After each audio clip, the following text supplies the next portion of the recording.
a nuestro hermano pastor Junior Voltes con la exhortación de la palabra de Dios. Y vamos a ponernos de pie para así reverenciar este momento. Gracias. Buenos días, una vez más, que el Señor les bendiga. Una gran bendición poder estar en la casa de Dios y poder compartir de su palabra. Domingo de Resurrección, ¿no? Como mal le llaman a este tipo de semana, Semana Santa, que lo menos que se hace es vivir en santidad.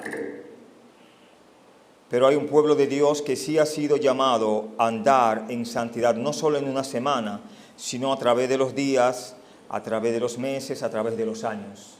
Vamos a orar. Padre, gracias en esta hora por reunirnos como iglesia, Señor. Gracias porque usted resucitó de entre los muertos y asimismo nos hizo, Señor, resucitar para usted. Permite que tu palabra, Señor, nos siga instando a seguir como aquellos resucitados, limpiados por la sangre de Cristo. Y una vez más, que esa misma sangre sea la que nos limpie de tantas suciedades e iniquidades que hasta ahora han arropado nuestro ser. Suplicamos, si hay alguien más que ha puesto en su corazón estar aquí, que usted en su gracia le permita llegar, y aquellos que no, que por alguna causa de salud u otra causa, Señor, que tu poder restaurador, sanador, pase sobre ellos y que solo tu nombre sea glorificado doquiera que estén. Señor, gracias. Ayúdanos en este momento crucial de presentar tu palabra. Solo usted nos puede ayudar para tales fines. Se lo rogamos en el nombre de Jesús. Amén. Bien, hermanos, en este capítulo 15 habíamos comenzado hablando acerca de lo que era la vid. Recuerde que el pueblo de Israel se jactaba de que creían que yo era la vid, el pueblo como tal. El Señor les corrige y les dice, yo soy la vid verdadera. Le sigue diciendo, todo pámpano que en mí no lleva fruto lo quitará, y todo aquel que lleva fruto lo limpiará. Quiere decir que lo que más nos conviene es llevar fruto para el Señor, porque el que no lleve fruto, ¿qué hará el Señor? Será quitado por el Señor. Me encanta el verso 3, cuando el Señor les dice, ya vosotros estáis limpios, ¿por medio de qué? De la palabra de Dios. Ayer conversaba con alguien, una persona muy especial que estimo mucho, y había otra persona de igual manera especial, y entre el diálogo que habían entre ellos dos, yo solamente escuchaba, ¿no? Y hablaba en la oportunidad mínima. Y uno le decía al otro, hay una persona que ha dicho que van a acontecer ciertos asuntos y ya han acontecido varios. Y decía, en la noticia dijeron que esa persona hay que ayudarla porque está diciendo cosas que van a acontecer y acontecen. El hermano que está conmigo me dice, mira, parece que hay otras profecías o está profetizando esa persona. No sé por qué se nos hace más fácil, hermanos, creer a los agoreros, a los que hablan por fuera, que escuchar y creer a la palabra de Dios.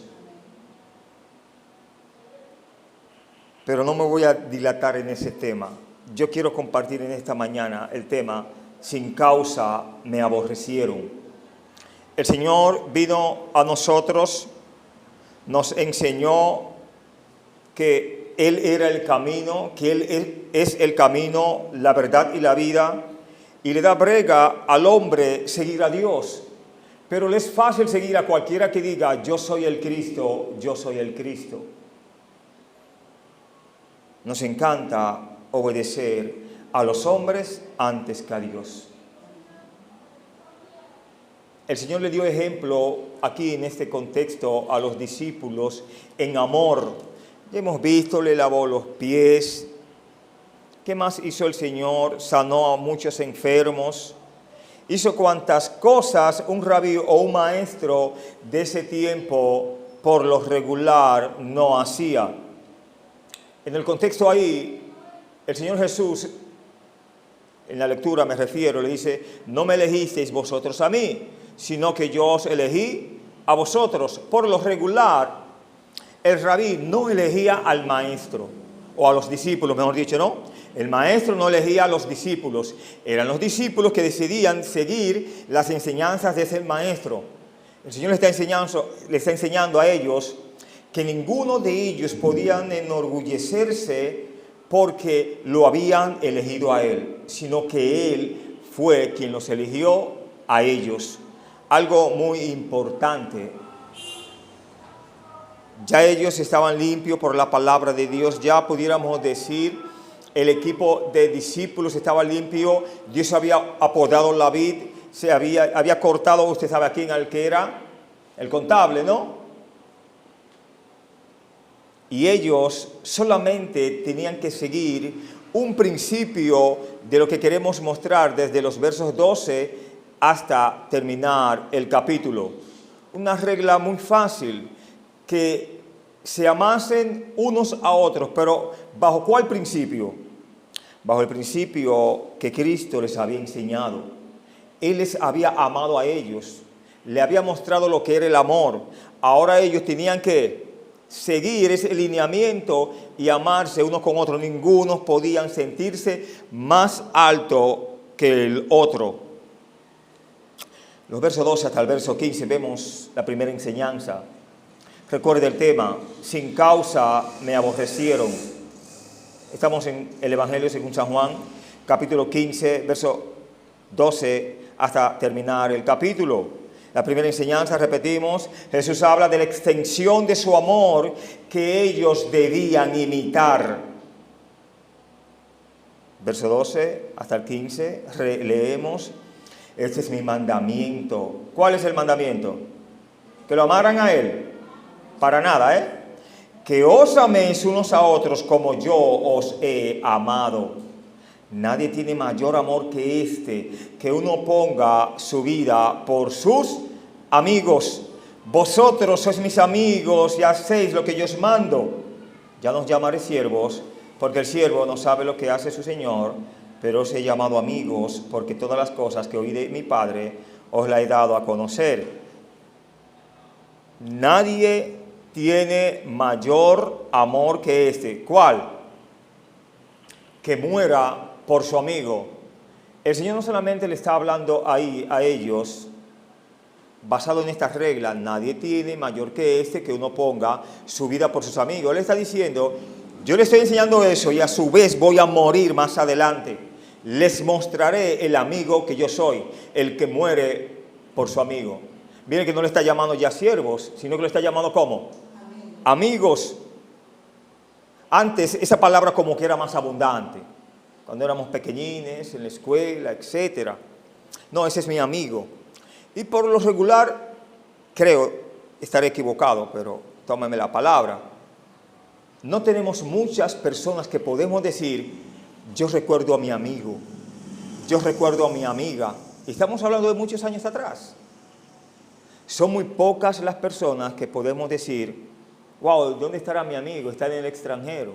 ¿Cómo yo era con fulano? ¿Cómo era con fulano? ¿Cómo nos llevábamos en la escuela, en el barrio, etcétera, ¿no? Es escasa esa palabra. Usted puede salir por ahí y decir, déjame ir donde mi amigo. Y usted tiene que pararse a decir, ¿a dónde yo voy? Porque tal vez el amigo no está cerca. Como Jesús dijo esas palabras a los discípulos mientras estaban en el aposento alto, habiéndose levantado de la mesa, sentimos el énfasis creado por la repetición. A Jesús realmente le importaba que sus discípulos se amaran ¿cómo? Unos a otros, y que lo hicieran de acuerdo con la medida y calidad de su amor por ellos. Tal vez ellos esperaban instrucciones detalladas y minuciosas como las que recibieron cuando fueron enviados fuera por primera vez allí en Mateo 10. En vez de esto, el amor debía ser su guía suficiente. Alguien nos enseña, somos enviados al mundo, ¿para qué? Para amarnos unos a otros. Algunas veces vivimos como si fuéramos enviados al mundo a competir unos con otros, a discutir unos con otros e incluso a pelearnos unos con otros por sencilleces. El Señor les dice, ¿bajo cuál ejemplo ellos debían amarse? Como yo os he amado, dice la parte B del verso 12. Su amor fue en ese momento la fuente y la medida de ellos. Alguien nos enseña unidad en vez de rivalidad. Y le voy a dar una reseña. Si usted quiere medirse, mídase, pero le voy a dar el consejo con quién usted se debe de medir. ¿Tiene la idea, no? Mídase con Jesucristo. Y yo creo que vivirá toda una vida con medidas.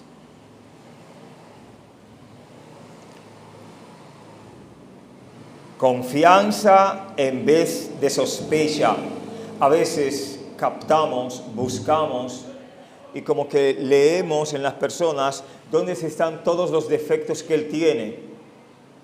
Pero la hermosa virtud que esa persona tiene, no nos detenemos a pensar en ella.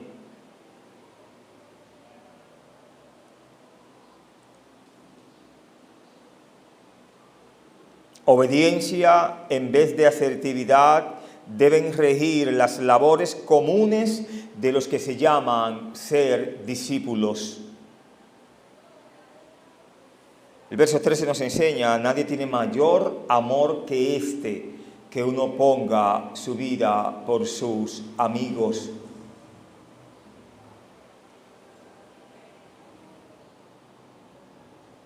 Jesús describió la medida y la calidad de su amor por ellos para usarla como ejemplo de la manera en que debía amarse unos a otros.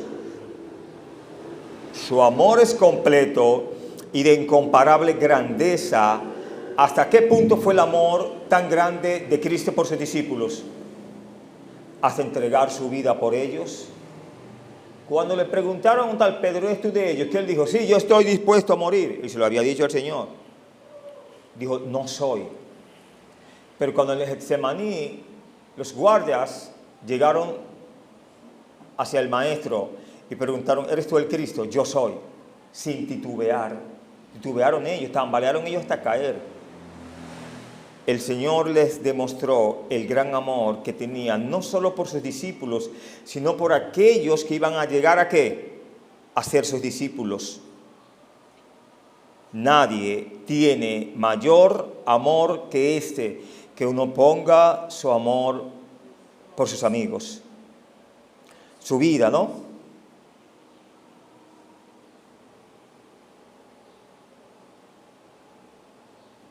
Ningún hombre puede llevar su amor por su amigo más lejos que esto. Pues cuando renuncia a su vida, renuncia ¿a qué? A todo lo que tiene.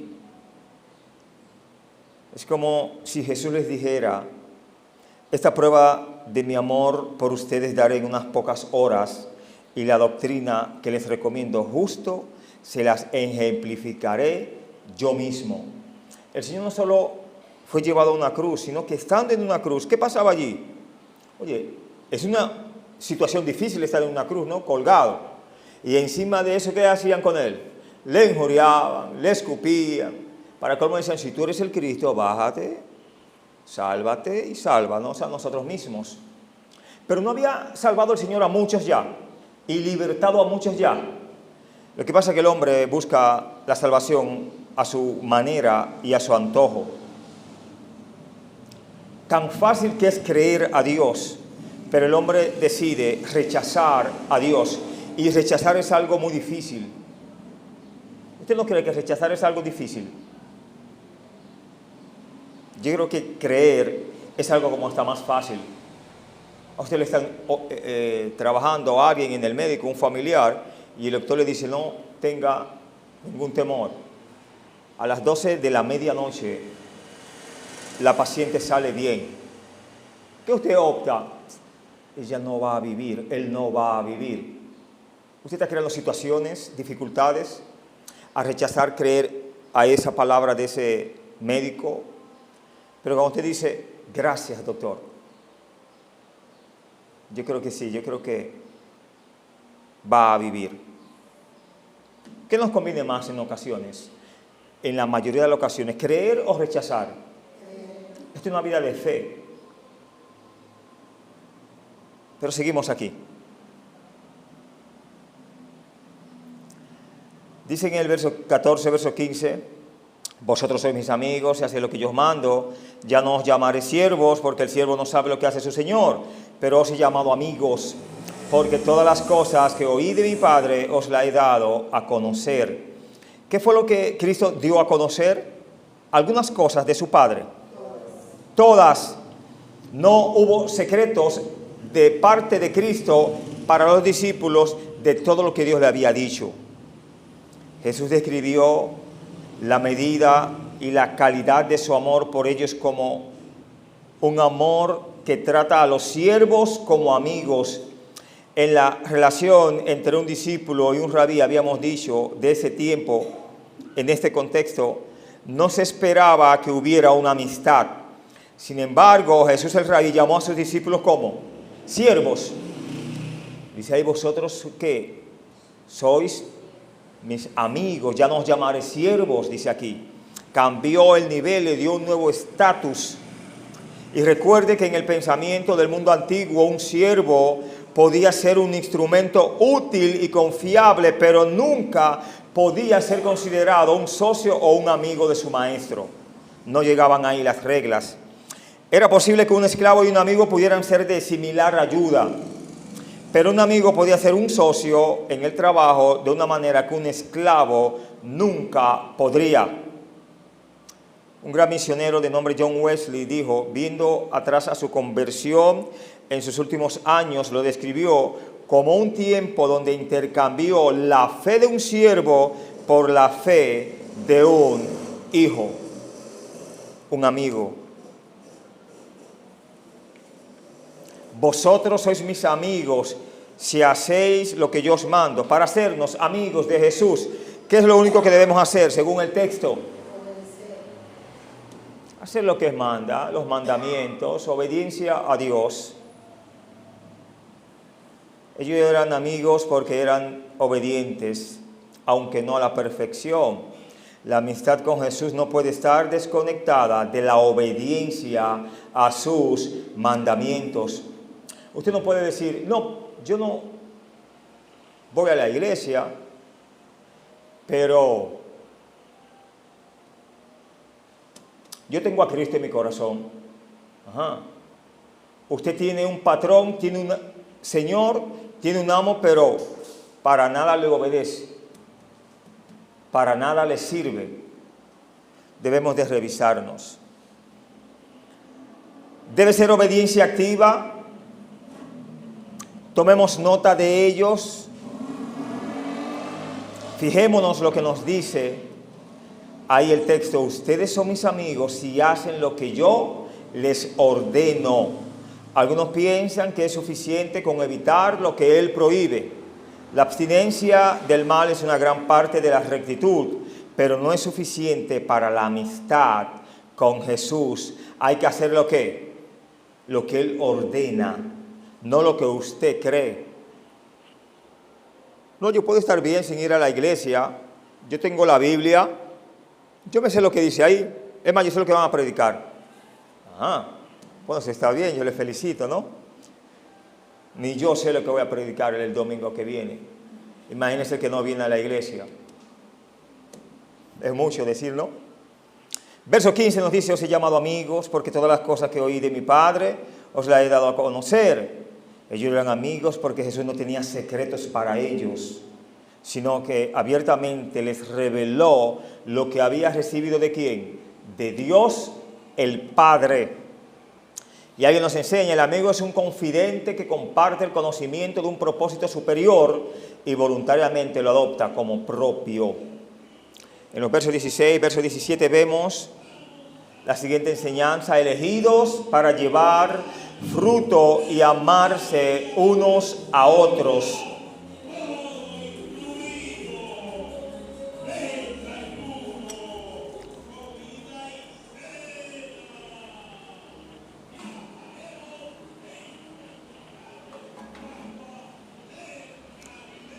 ¿Qué le dice ahí? No me elegisteis vosotros a mí, sino que yo os elegí a vosotros.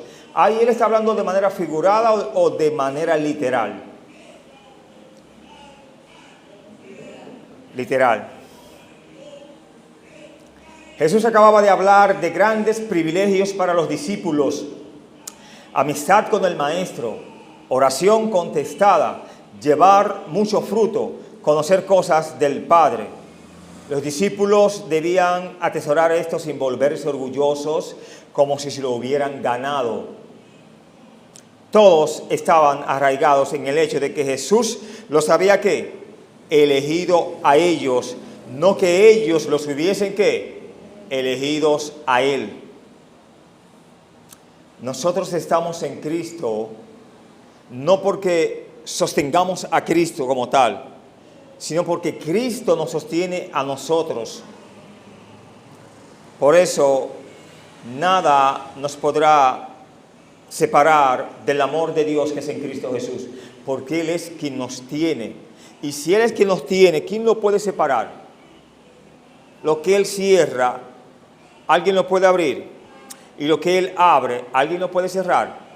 Dice la Biblia que no.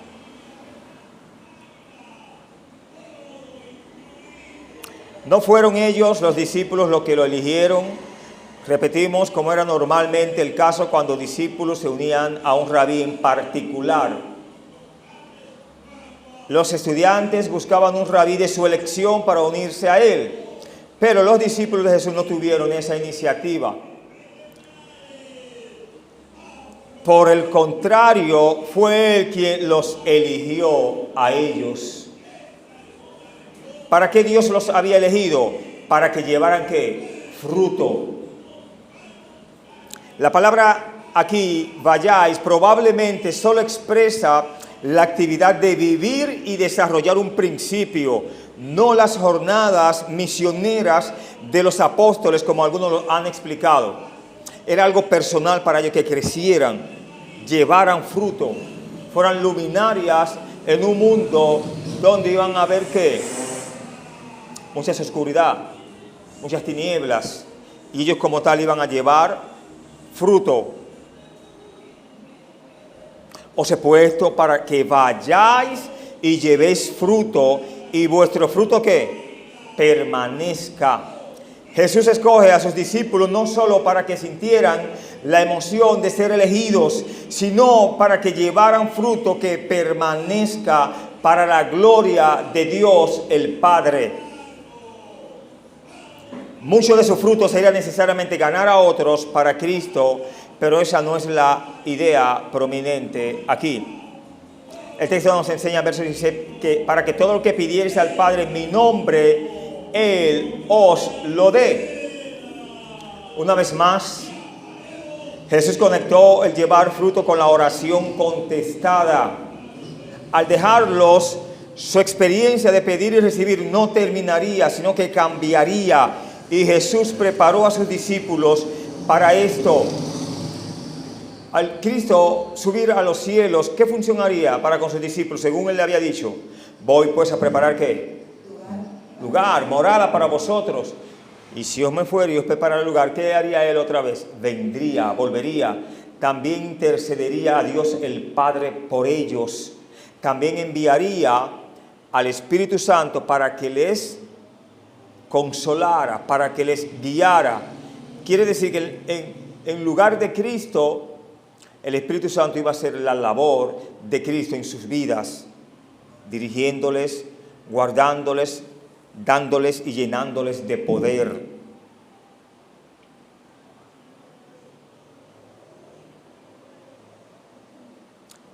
Verso 17 nos dice: esto os mando, que os améis unos a otros. Una vez más, ¿a qué manda el Señor aquí?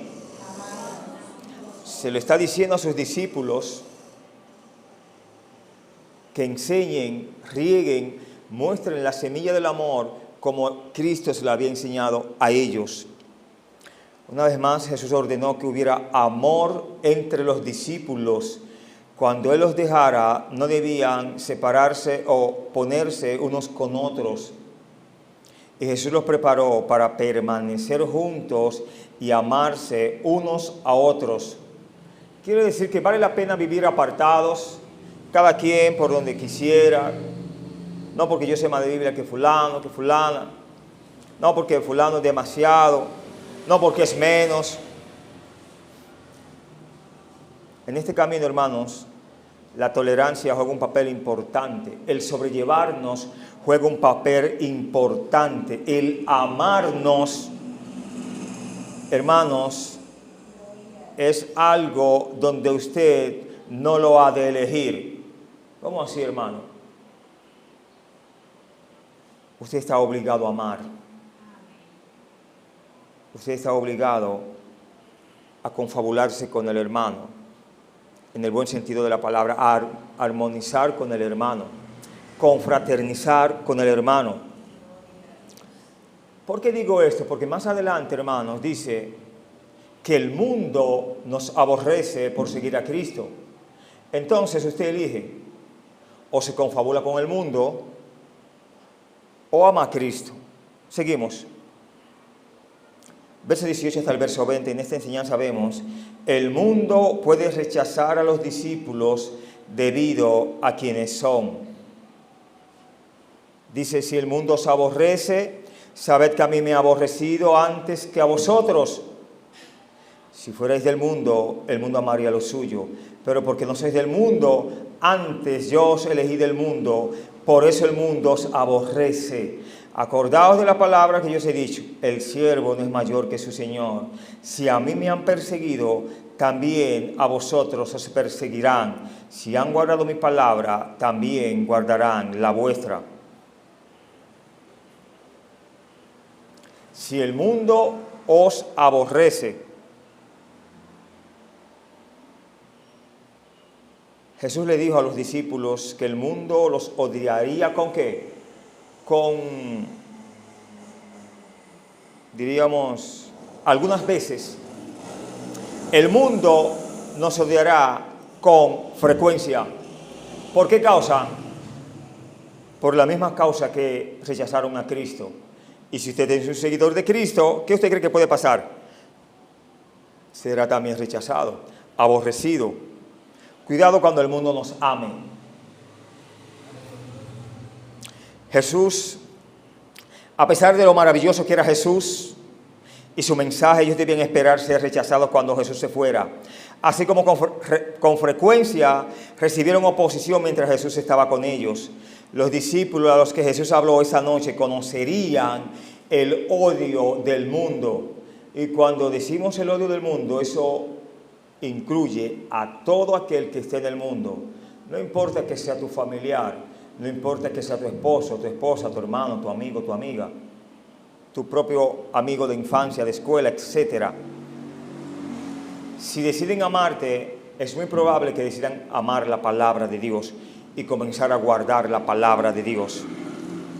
Me da mucho gozo cuando a veces usted le predica a alguien que cree que está muy atado y luego esa persona le pasa por el lado con una Biblia y le dice, Dios te bendiga, fulano.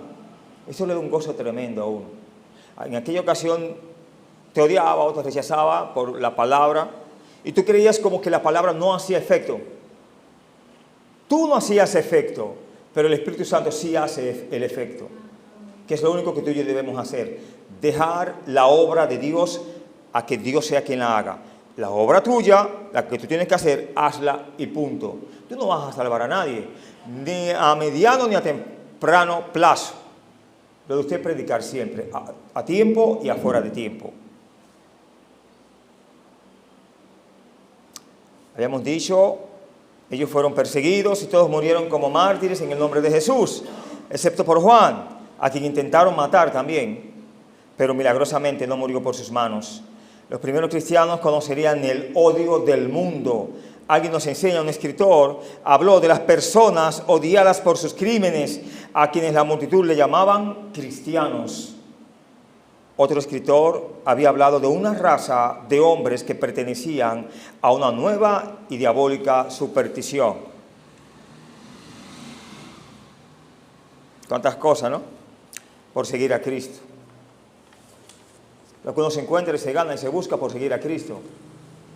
Pero las bendiciones que tendremos, hermanos, no son comparables con esta vida. Y no hay quien haya dejado padre, madre, hermanos, amigos, que no haya recibido 100 veces más y en el siglo venidero, ¿qué? La vida eterna, gozar de la vida eterna, de valores y riquezas eternas. Es un hecho extraño que el mundo pronto justificara su hostilidad hacia ellos al imputarles la iniciativa en odio. A Pedro y a Juan se les prohibió predicar de la palabra de Dios, pero ellos entendieron que no estaban interesados en escuchar ni en obedecer a los hombres antes que a la palabra de Dios. Estaban conscientes que si morir por causa de la palabra era su tiempo y su momento, iban a morir. Y a Juan no lo mató nadie, ¿no? El Señor se lo llevó. La referencia más antigua referente a los cristianos en la literatura pagana los acusa de odio hacia la raza humana. Los cristianos a través de los siglos han conocido el odio del mundo y millones han muerto por Jesús. Se dice que más han muerto como mártires por Jesús en el siglo XX que en todos los siglos anteriores combinados por causa de la palabra de Dios. Pero el Señor nos enseña en el verso 18, sabed que a mí me ha aborrecido antes que a vosotros. Si el mundo se aborrece, sepan que a mí me han aborrecido más. Jesús esperaba, antes de ahí una nota, no quiero olvidarla. No carece de significado que los discípulos deban ser conocidos por su amor y el mundo por su odio. Ahora sí, verso 18. Jesús esperaba consolar a sus discípulos con el conocimiento de que el odio del mundo primero se dirigió ¿a quién? A Él. Jesús atrajo la atención de grandes multitudes y devoción de individuos de todo tipo, reyes, príncipes, sacerdotes, sumos sacerdotes. Hubo 2 religiosos que fueron denominados, si usted estudia la Escritura, como enemigos personales de Jesús. ¿Cómo? Sí. Estudia la historia de Anás y Caifás. Cómo a estas personas se les ocurrían ideas. Es mejor que muera uno por el pueblo y no que el pueblo muera. Y eso es un debate precisamente de fariseo a los saduceos. Pero están hablando de Jesús. Fueron los que consintieron, no podían matarlo, pero se incitaron para que los romanos sí tomaran la ejecución como tal, o la parte como tal de enjuiciar y crucificar al Cristo.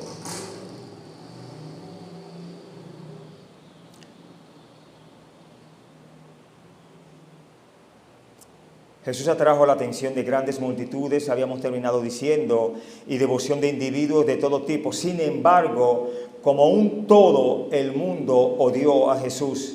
¿Qué estamos diciendo? Que enemigos se unieron para odiar a Jesús. Y por lo regular, los enemigos se aman. El odio los unió para aborrecer a Jesús. Quiere decir que era más grande el odio de Jesús, que minimizó las diferencias entre ellos para ir en contra de Jesús. Vemos la palabra sabed. Sabed también puede ser leído como ustedes saben.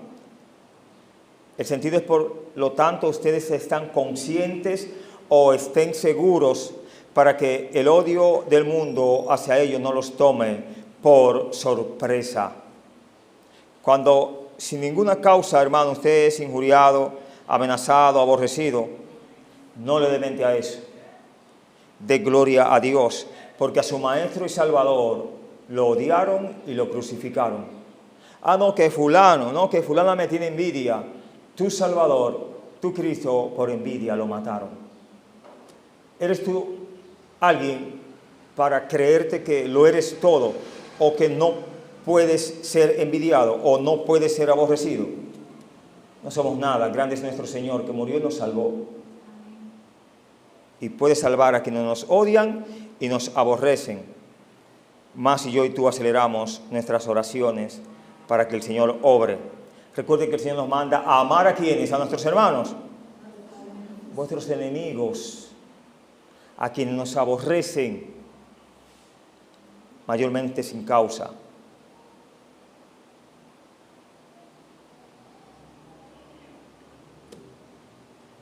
El tiempo perfecto del verbo aborrecer es como memiseken en el original, ¿no? Implica que el odio del mundo es una actitud constante hacia él, una actitud que también se traslada hacia quienes, a los que siguen a Cristo, a los que son sus discípulos. Recordemos un detalle de la Escritura, algo que quizá usted no se había dado cuenta.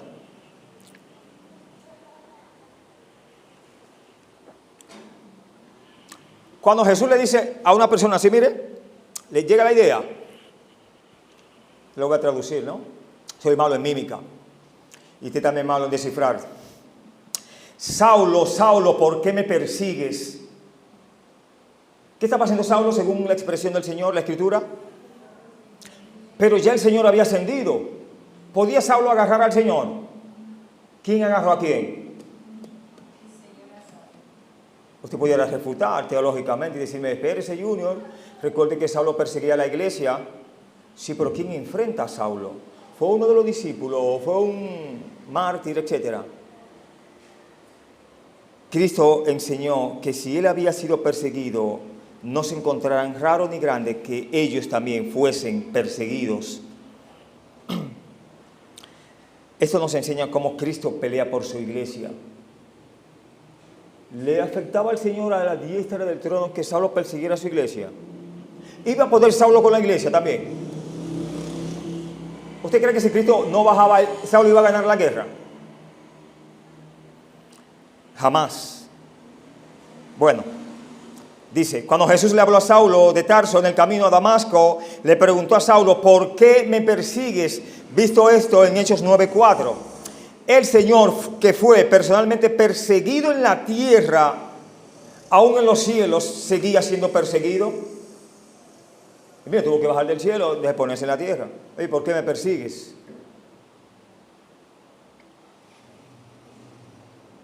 ¿Cuántas cosas tiene el corazón del hombre? Incluso en su exaltación en la persona de sus seguidores perseguidos.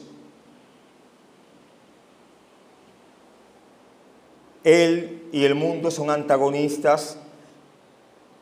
El mundo se alegra de olvidar a Dios, mas Él vino a traer a los hombres de regreso a Dios. Jesús dijo esto como un hecho y como una explicación, porque no sois del mundo. Esto explica con más detalle por qué el mundo odiaría a los discípulos de Jesús. También sería la descripción objetiva de los discípulos, que de muchas maneras eran diferentes del mundo. El Señor le dijo a sus discípulos, yo os elegí ¿de dónde? ¿Dónde estaban los discípulos? Del mundo. Verso 19. El odio del mundo, en vez de ser deprimente, debe ser estimulante para nosotros. ¿Por qué? Porque es la evidencia de que tú y yo seguimos a Cristo. Pero si el mundo se amista con nosotros, ¿qué va a pasar? Bueno, entonces usted o es amigo de Cristo o es amigo del mundo. Y usted sabe lo que le pasa al que se hace amigo del mundo. El automático, ¿cuál es? Se constituye enemigo de Dios. Tú y yo por el mundo lo que debemos de ¿qué es? Orar por ellos. No vas a dejar de amarlos en la manera correcta de llevarle la palabra de Dios. En todo lo que podamos servir, servimos. Pero no podemos hacer una cofradía con el mundo. Que sea usted una luz ahí cuando esté con los del mundo. Que ellos digan, no, él es cristiano, habla. Como algunas veces, honestamente diciéndolo, mi mente está como en Belén con los pastores compartiendo, ¿no? Con amistades, etcétera, no necesariamente cristianos. Y estoy en un silencio tan elocuente o tan grande, un silencio, ¿no? Que otros son los que definen. Pero tú no ves a fulano ahí, tú no ves al fulano ahí. Y yo vuelvo como decir, digo, ¿qué es lo que dice? ¿Qué es lo que... Oh, pero él hablando ahí, faltando. Ah, bueno, es que a él solamente le falta una sola cosa y él lo sabe. Sí, yo creo, y entonces el que no conoce a Dios comienza a predicar. Sí, porque él sabe que necesita de Dios. Él sabe que debe arrepentirse. Yo también, pero él también. Y yo en mi silencio digo, wow, como las piedras, ¿no? Entienden cómo el hombre sin Cristo está consciente cuando dice, cuando yo me convierta, si llego a convertirme, etc.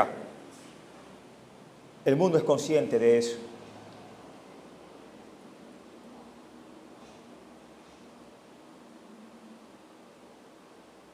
Jesús fue perseguido en su mayoría por el establecimiento religioso, que principalmente reflejaba los valores y las metas del mundo en oposición a Dios. Uno puede ser religioso y muy buena parte del mundo. Repito esto, Jesús fue perseguido en su mayoría ¿por quién? Por el establecimiento religioso, que principalmente reflejaba los valores y las metas del mundo en oposición a Dios.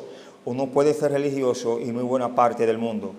Yo le pregunto, los fariseos, ¿qué tipo de Biblia usted cree que tenían ellos? ¿Qué tipo de, otra pregunta más fácil, de Antiguo Testamento usted cree que tenían ellos? ¿Una similar a la que Cristo citaba u otra? Una pregunta buena, ¿no? Primero, dice usted, está diciendo mucho con decir eso, ¿no?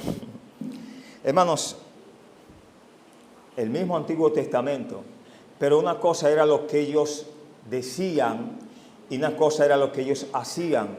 Por algo el Señor le dice, hagan todo lo que ellos dicen, pero no hagan todo lo que ellos hacen, porque dicen y no hacen. ¿Qué cosa, no? Usted ha utilizado o ha escuchado mayormente la palabra religión y hemos hablado de eso en el aspecto negativo, pero usted va a Santiago y usted lee allí la religión pura y sin mancha delante de Dios es esta, visitar a los huérfanos, a las viudas, etcétera, etcétera. Entonces podemos llevar la palabra de Dios, decir que la tenemos y que la hacemos. Son cosas diferentes, decir y hacer. Por eso, cada vez que un creyente comete un acto vergonzoso, dice, míralo ahí, y eso que es o que era tal cosa. Porque es más fácil ver la salvación en los hombres, y por eso que la tercia parte se perderá, para no decir más. Porque no miran a Jesús. Cítame a Jesús cuando caiga, cítame a Jesús cuando peca, cítame a Jesús cuando la salvación se pierde. No, eso no se puede porque usted sabe que no. ¿Y por qué miras a los que no tienen nada que ver con la salvación? ¿O tiene usted algo que ver con la salvación? Usted estaba ahí cuando la Trinidad inició el proceso de regenerar, salvar al hombre, antes de que él cayera. Seguimos aquí, estamos terminando.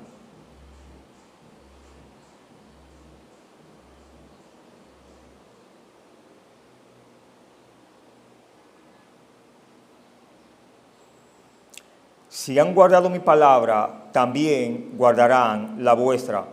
¿Qué les está diciendo el Señor ahí? Si ellos deciden seguirme, no habrá ningún tipo de problema con seguirlos a ustedes, una vez ya Él no esté. Pero la idea es, la fuerza de la cláusula de este versículo es bien traída al tema por un estudioso, donde dice, ellos prestarán la misma atención a sus palabras como lo hicieron a las mías. Los que dijeron, crucifícale, crucifícale, ¿estaban siguiendo la palabra de Dios? Para nada. Pero los que dijeron desde un momento, ese hombre verdaderamente es el Hijo de Dios, y decidieron seguirle, y siguieron a los discípulos. ¿Qué esto opina de eso, en ese sentido? Hermanos, el que quiere seguir a Cristo lo sigue, sin tener que seguir a nadie. Toma la idea. Usted no tiene que fijarse de un buen cristiano, de una buena cristiana, de nadie. Fíjese en el Señor Jesucristo y sígale usted. No se recueste de nadie.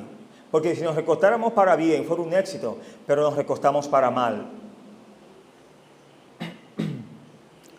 los versos 21 hasta el verso 25, en esta enseñanza vemos, el mundo puede rechazar a los discípulos debido a quién es Jesús.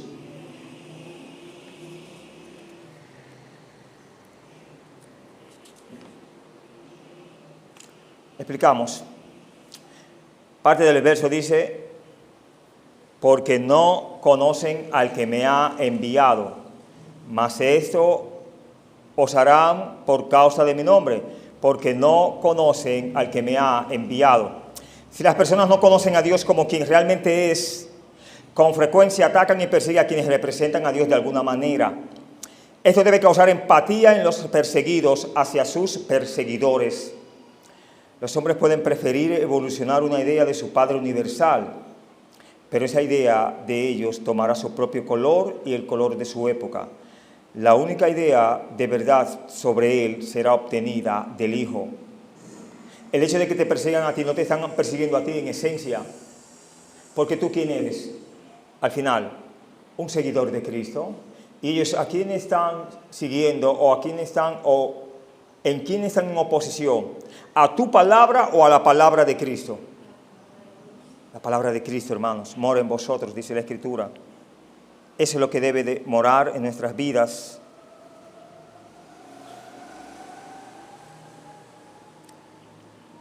Los hombres, hoy ya pasamos eso. En el verso 22 nos dice, si yo no hubiera venido ni les hubiera hablado, no tendrían pecado, pero ahora no tienen excusa por su pecado.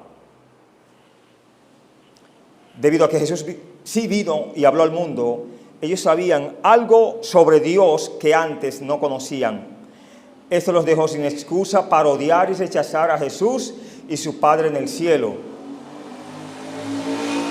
Jesús hizo entre ellos obras que ningún otro había hecho y aún así lo odiaron y lo rechazaron. Ni hacían ni dejaban hacer. Tanto con su vida como con sus palabras, Él reprende el pecado humano y lo condena. Él revela la corrupción interna y la hipocresía de los hombres y ellos reaccionan ante tal descubrimiento.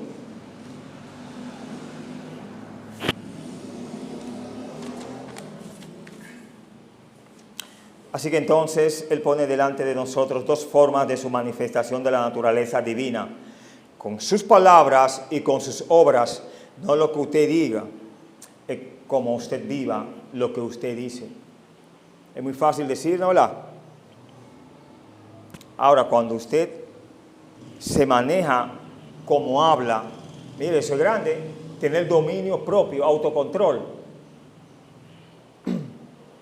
Hay personas que deciden ir a iglesias muy buenas, de sana doctrina, pero cuando no están en la iglesia, por así decirlo, su vida deja mucho que decir.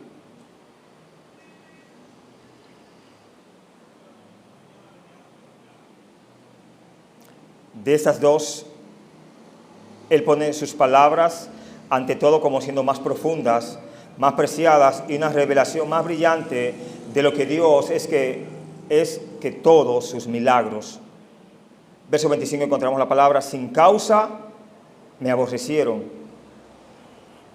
Hay una idea en la que Jesús citó esta palabra, sin causa me aborrecieron. ¿Usted cree que hubo alguna causa para odiar al Señor? No la hubo, no la encontrará. Jesús citó esta línea del Salmo 69:4 y posiblemente del Salmo 35:19 para mostrar el precedente bíblico y el cumplimiento profético de que no había causa justa para que el mundo odiara a Jesús y a su Padre como lo hizo en su ministerio. Su odio irracional hacia Él y su Padre era inexplicable, excepto como una corroboración de la verdad de las palabras del salmista. Dice allí en el 35:19 y 69:4, sin causa me aborrecen. Usted lo puede invertir, me aborrecen sin causa. La ironía de la cita es clara. Los hombres que pretendían ser los protectores de la ley estaban cumpliendo la profecía acerca de los enemigos del siervo de Dios. Así como los discípulos de Jesús esperan cierta medida de odio y rechazo por parte del mundo, debían vivir de tal manera que también fuera sin causa. No que usted se busque alguna causa para ser odiado, sino que sea odiado sin causa. ¿Se entendió eso? No es que usted va a escuchar las avispas, como dicen, ¿no? ¿Usted sabe qué pasa si usted escucha las avispas? Bueno, Pedro comunicó algo de este sentimiento en su carta, donde nos dice: si sois vituperados por el nombre de Cristo, sois bienaventurados, porque el glorioso Espíritu de Dios reposa sobre vosotros. Ciertamente, de parte de ellos Él es blasfemado, pero por vosotros es glorificado. Así que ninguno de vosotros padezca como homicida, o ladrón, o malhechor, o por entremeterse en lo ajeno. Pero si alguno padece como cristiano, no se avergüence, sino glorifique a Dios, que por ello, por lo que está viviendo y pasando, glorifica a Dios. Pero no te la busques por estar entremetiéndote en lo ajeno, ser aborrecido, o por sustraer lo que no es tuyo, o por meterte en lo que no tienes que meterte. Dios es claro en su palabra, porque a veces culpamos a Dios de cosas donde Dios no es el culpable, donde nosotros somos los culpables.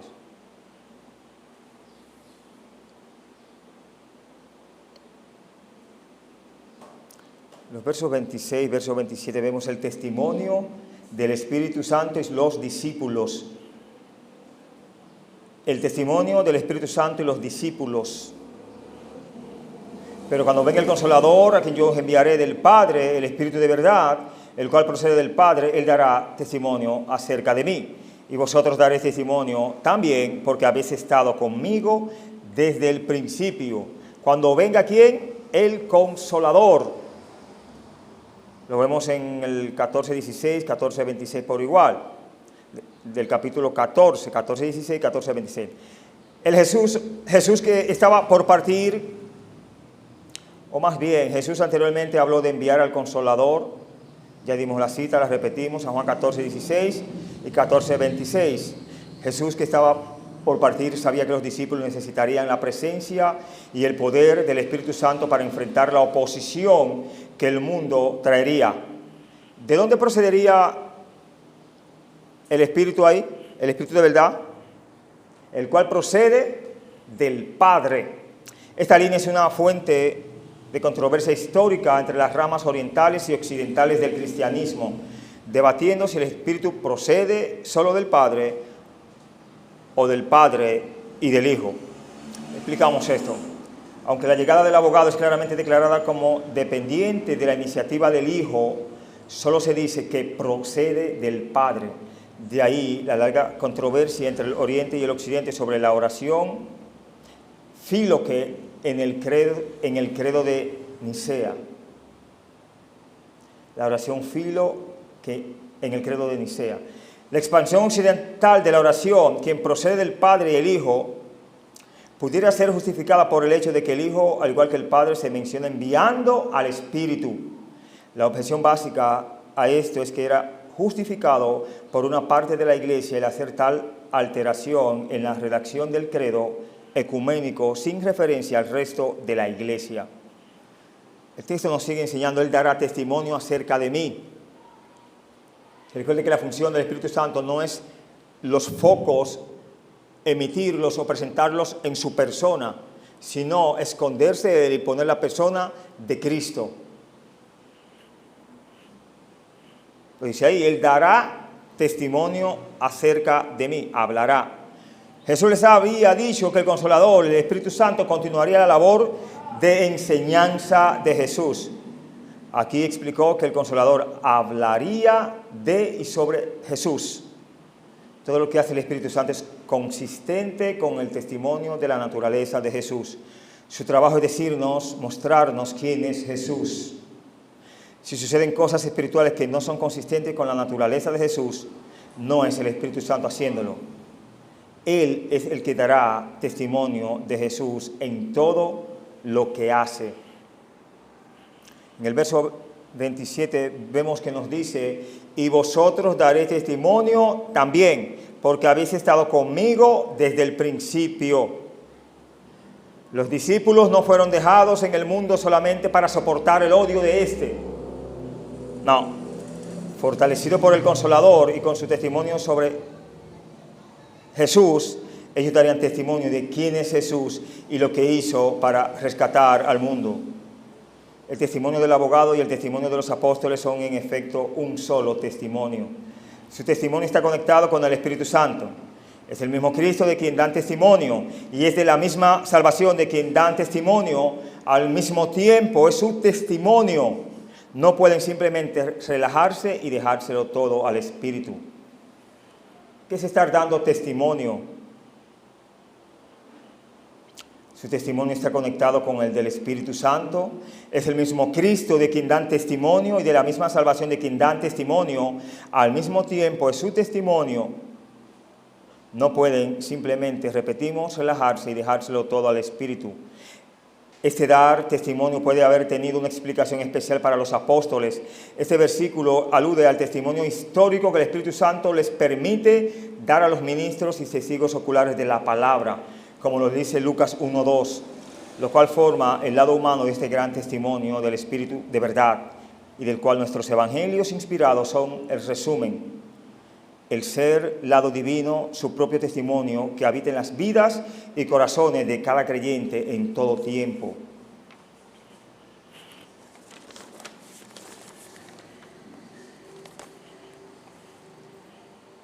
La parte final dice, porque habéis estado conmigo desde el principio. Los discípulos estaban ya calificados para dar testimonio de Jesús porque confiaban en Él, tenían el Espíritu Santo y simplemente habían estado con Jesús, fueron parte de su vida y Él era ya parte suya. Pidámosle al Señor, hermanos, que siempre seamos parte de Jesús. No solo que Él sea parte nuestra. Este es el mejor de los caminos, pero es cuando, lo dice la Escritura ahí, cuando nos amamos unos a otros, como quien nos amó primero. Cristo, hermanos. A Él es quien tenemos que seguir. Con Él es el que tenemos que medirnos. Y a Él es quien tenemos que buscar siempre en nuestras vidas. Vamos a orar. Padre, gracias en esta hora por tu palabra. Gracias por las bendiciones que hemos recibido de ella. Ayúdanos a confiar, a vivir siempre, Señor, en consonancia con lo que usted dice en su palabra, siendo obedientes a la misma. Que tu Espíritu Santo nos dirija, Señor, nos permite estar en nuestros hogares, compartiendo, confraternizando con aquellos, Señor, que están más cerca de nosotros. Guárdenos, bendíganos y síganos, Señor, dando las fuerzas para seguir sirviéndole en obediencia y en amor. Son favores que se lo piden en el nombre de Jesús. Amén. Que Dios les bendiga, hermanos.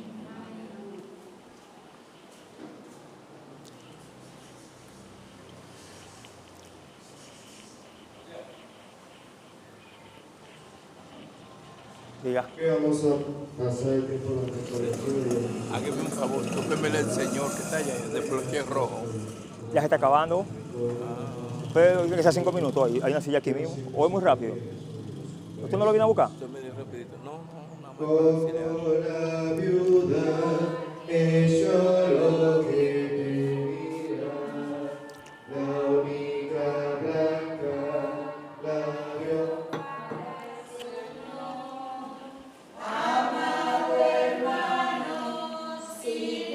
Hay un señor en un motor que le busca, un señor le busca ahí.